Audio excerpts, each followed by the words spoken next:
I think it's helpful to think about how we came to be here together as we think about what to take with us as we part.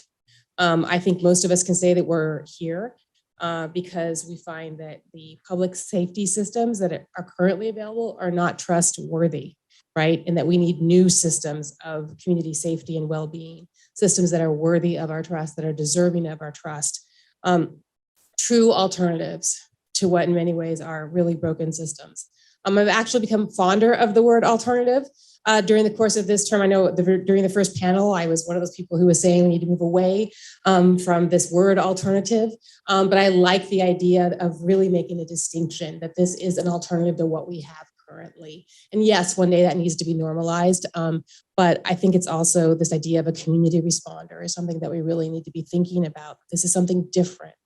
And we should take care to ensure that it stays different than what we have now.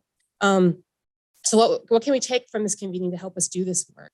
I think one thing we can take, and I'm just trying to repeat what I've been hearing and listening to this entire 2 days, so you can tell me if I got this wrong or just talk amongst yourself about other ideas. But I think we need to be, it sounds like, from what I'm hearing, we need to be intentional about recognizing explicitly and working to counter the pathologies of the current systems, right?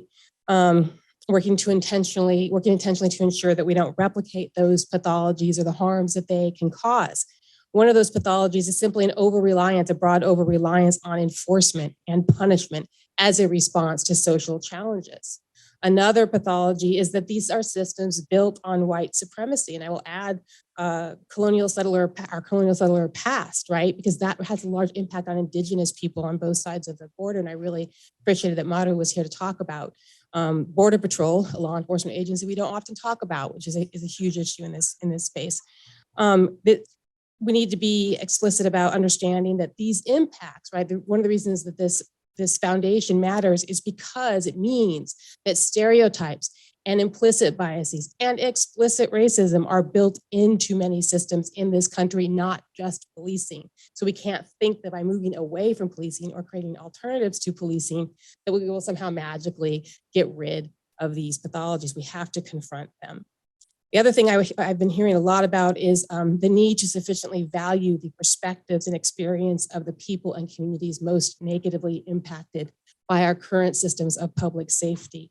We need to move beyond this idea that, we're just acknowledging the perception of problems. As Jordan Dean said this morning, some communities have a past that has provided insight about what police were meant for. I'd say are meant for, right? And those are the insights that we're after, not just trying to address perceptions.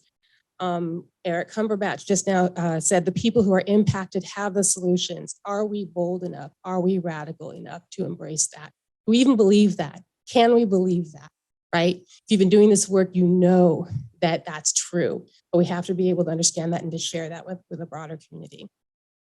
Ann Larson said we have to make these programs true to their communities. I think all of us speak to this idea of really reflecting on how we keep this alternative response true to the communities that it serves.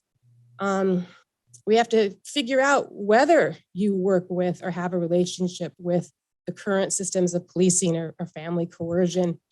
I really appreciated Moki's analogy of the example of the abusive relationship, right? And having, whether you should have trust isn't really the right question if you have an abusive relationship between two people. And I don't know if this is the right metaphor, but it brought me to the metaphor of it's more like you've got a divorced couple, but they have a child together, right?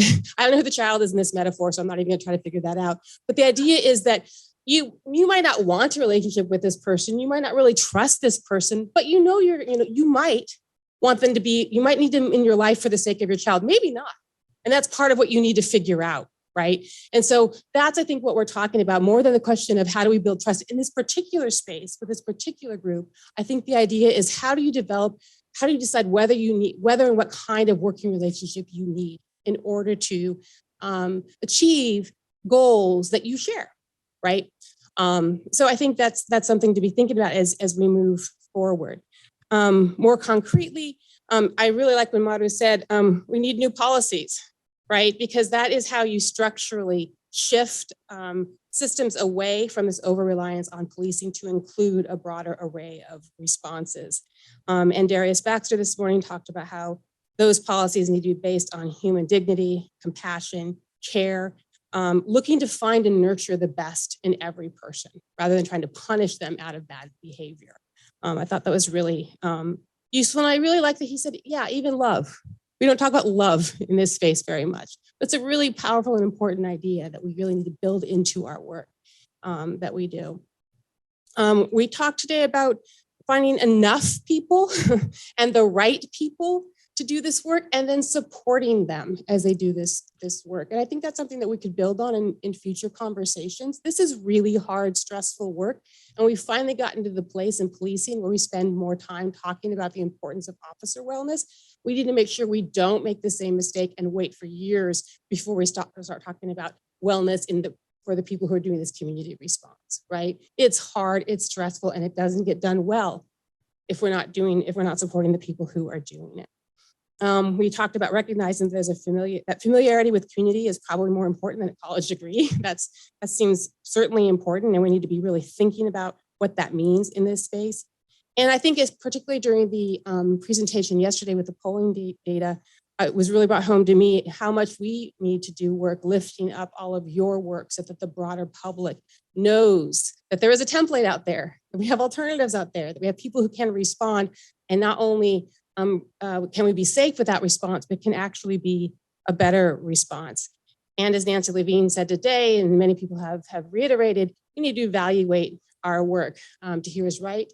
I do often like to say we didn't demand an RCT before we embarked on mass incarceration, and we certainly shouldn't demand one before we try to dismantle it. But I also believe that we do have to hold ourselves to a higher standard than those who came before, and we have to try to evaluate what we're doing and learn from what we're doing so that we know whether it's working and we can make sure that we can do more of what is working.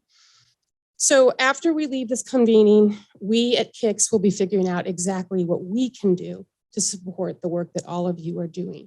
Can we help you develop policies? Can we help you evaluate your work? Can we help you work through whether and how to have relationships with police, with cities, however it's working in your community? What does meaningful community engagement mean where you are? And how do we find ways to support each of you as individuals doing this work? That's our pledge to you. And the only other thing I have to say about that is thank you all. Thank you all for being here once again. And thank you again so much for doing this work. I hope you all appreciate how profoundly important the work that you are doing is. You probably see how profoundly important it is in individuals that you impact on a daily basis. But I think when we have the opportunity to come together like this, it can be difficult to see how collectively you are literally changing the world. You are creating an entirely new system of caring for each other. That is so important. It's not been done before on this scale. I just thank you so much for doing that. And again, we're going to be here to support you in that work in whatever way that we can. Now I'm going to turn over to Freya to give you more specific thank yous. Thank you all so much for being here. Hi, I'm going to be extremely brief. I know I'm the last person between everyone and the weekend. But listening to everything that Christy just said, it's just so clear that in the past 48 hours, we have covered so much material and just how worthwhile it has been to bring together this group of people. And so I just wanted to say, we at the Policing Project, how we kind of came to be here today. We wanted to host this convening together, or co-host this convening together with KICS, because it was becoming really clear to us through our work, our reimagining public safety work, talking with community members, impacted communities, practitioners across the country, that we really are at a pivotal moment in alternative response, and that the programs we were talking to were scaling up their reach and expanding in scope and looking for ways to become permanent. And that it was time to bring together many stakeholders to work and collaborate and figure out this path forward. And indeed, that this convening has really shown that intuition was correct. And this is that pivotal moment. I had a slight moment of panic yesterday, right when we started, early at 9:30 in the morning, when I noticed around the room that people were kind of furiously writing and it felt like we were kind of in school. And I thought, oh no, we've jumped in too quickly. Normally we need a bunch of speakers and panels that are going to do some framing content and kind of tell us why we're here and what's the justification for the work.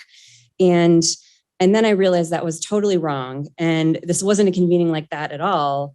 And we're here because the people who are here are actually doing the work right now and not asking for permission to do the work or explaining why you have to do the work, but we need to problem solve now together to figure out how to improve the work and grow it and continue doing it going forward. So we jumped right into the substance and there was so much to learn from each other. And so we're at this pivotal moment where it's a field that's growing from being a series of pilot programs across the country where we've had kind of different laboratories going around in different cities, trying to figure out what works, what doesn't, what can we do better, and really taking that and going to something that is lasting, scalable, sustainable part of our public safety infrastructure. And so that's what we wanted to do, was bring together this group here to talk about what that was going to look like and how that would work. I'll just share very briefly what we're doing at the Policing Project is we're thinking about the future constantly, with a particular focus on the workforce, looking to see how we can help cities create programs that are ambitious and broad in scope and really responsive and made up of the community.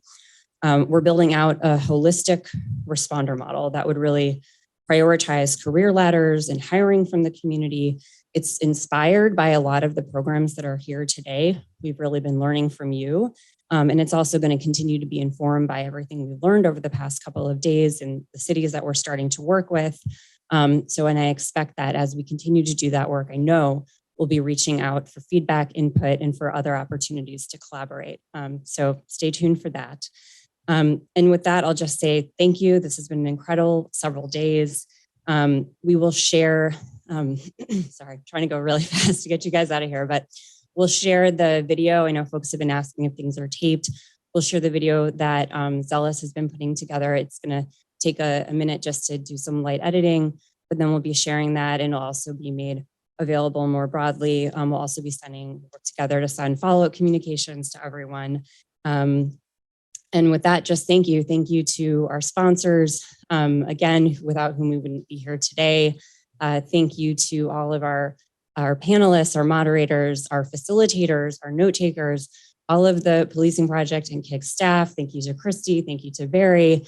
And I know a lot of folks have come up to Tahir and I and said thank you to us and talked about what a great experience they're having. And I just want to make sure I really acknowledge kind of the core team that has been doing so much behind the scenes work, which is Lucia from KICS and Alyssa, who has partnered with us at Policing Project, and also Rita on our staff as well, for everything that they've been doing. And then thank you to all of you. Thank you for coming. Thank you for sharing, for learning from each other. And we really look forward to continuing to work with you, and have a great weekend, and we'll be in touch.